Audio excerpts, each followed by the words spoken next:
ano po masasabi niyo na patuloy po yung trust nila sa inyo as an endorser? Sa lahat kasi ng endorsement na nagtitiwala sa akin at paulit-ulit nag-renew, syempre nakakataba ng puso. Pero ang mas mahalaga doon, yung pinaniniwalaan ko yung produkto at ginagamit ko siya.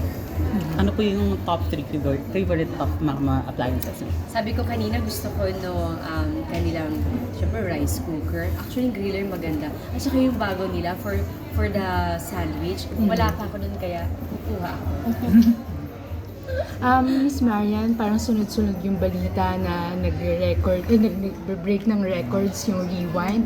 So, ano po yung masasabi nyo na almost 1 billion na ba? Or 1 billion May na? bonus po. Oo, Malapit na. may bonus daw. Actually, sabi nga namin, kami ng asawa ko, nag-usap kasi kami. Nung ginagawa namin yung Rewind, parang sabi namin, sana lumabas yung mga tao. Kasi syempre, after pandemic, di natin alam kung ano yung magiging flow talaga ng mga tao, kung babalik ba sila sa panonood ng sine. So, pinag-pray talaga namin na sana lumabas sila. So, nung first day, nagulat kami sa mga tao kasi hindi lang naman Rewind yung pinilahan nila. Halos lahat ng pelikulang Pilipino, excited silang mapanood at pinilahan nila. So, doon pa lang sabi namin, wow, bumalik na uli yung sigla ng industriya sa pelikula, sa mga tao. So, very thankful kami. Siguro sabi namin, bonus na lang siguro talaga itong kinita, pero yung mensahe na gusto namin iparating after nilang mapanood yung Rewind, yun talaga yung gusto namin. And which is parang marami namang naanting, maraming wake-up call para sa kanila, at siguro sabi nga, ang dami namin na-receive, pumunta kami ng asawa ko, hindi kami okay, pero lumabas kami, okay kami. So, parang, wow, kami talaga yung ginawang simbolo ng pelikulang ito, ng kwento na ito, para ipahatid yung mensahe na to sa mga tao. So, hindi expected yung ganito. Hindi talaga kami nag-expect. Basta ang sabi lang namin, sana maibigay natin yung gusto natin iparating sa mga tao base sa pelikulang ito. Yeah. And also, can you also update us yung sa mga papasok na bagong member sa Bonggang. Nako, may papasok na dalawang mga bagets na magiging love team sila. Very excited kami to welcome them. Miss Marian, may tips po ba kayo sa mga bagong pangasawa kung sa pagpili nila ng mga appliances sa bahay? Bago mag-asawa, syempre muna tayo, search muna sila, ano ba ang mga hilig nilang mag-asawa. Kasi kung pareho silang mahilig sa rice, syempre rice cooker yan. Pero kung mahilig sila sa mga sandwich lang at nagda-diet sila, yung nakita natin kanina, which is sandwich maker na bagong labas ng Tough Mama ngayon. So ang dami, may mga healthy living sila, gusto nila grilled lang, so meron dyan para sa kanila. Ngayon kung mainit ang panahon, gusto nila meron ng hindi lang electric fan, cooler na ang Tough Mama. So ang dami ng options. Thank you. Miss Marian, you mentioned kanina na hindi picky eaters si Nazia. So, sa household po ba, as in, tinuturuan niyo talaga silang kumain ng gulay and Oo everything? talaga, pinalaki namin talaga sila na kumakain talaga ng mga steam na gulay. What makes Marian a tough mama?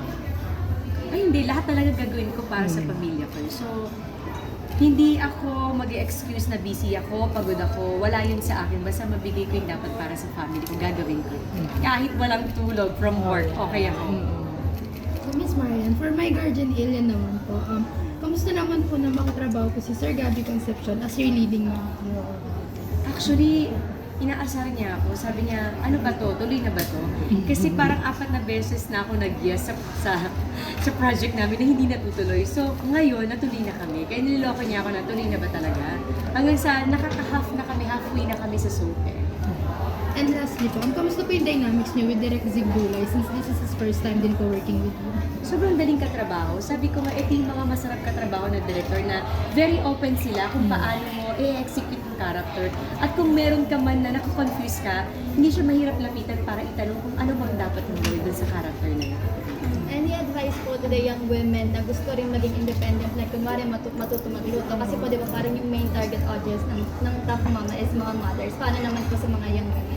Actually, ano lang siguro because lang of the Tough Mama tagline, hindi naman porkit pang Tough Mama, pang mama lang. Parang lahat para sa lahat. At i-encourage ko nga ang lahat na sana matuto silang magluto. Kasi once na pinasok nila yung pagluluto at mawiwili talaga sila, ay parang hindi na sila titigil magluto. Especially kung may mga appliances ka na madali sa pagluluto, which is Tough Mama. Any Valentine's Day plans na po with Sir Jimmy? Oo, meron kami, pero sabi ko kay Don this time gusto ko maiba, gusto ko kasama yung 2 bata. Kasi naging busy kami last year parang siguro ito yung time na para to spend with them. So sabi ko gusto ko kaming 4. Oh, is it going to be abroad or? No, definitely no. Paano? Sana nga.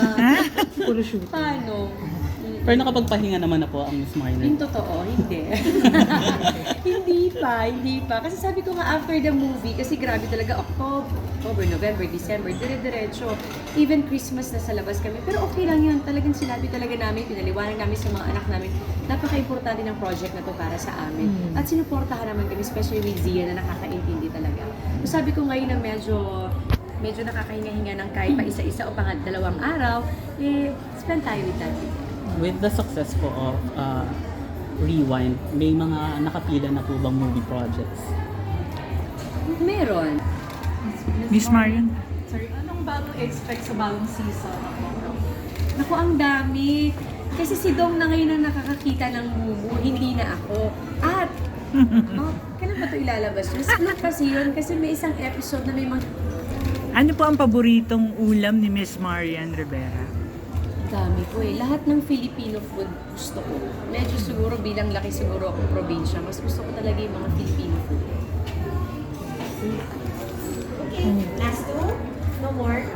Ayan, ano po ay tunay na tough mom? Ay, Hindi lang naman, siguro maraming angulo, siguro ano lang, na ano lang Kapitenyo kasi very transparent, tough talaga magsalita and straightforward, kaya siguro sinasabi nila na tough talaga. Pero isa ako doon. Aminado. proud to be Kabitenya. Yes, ako naman. Thank you po.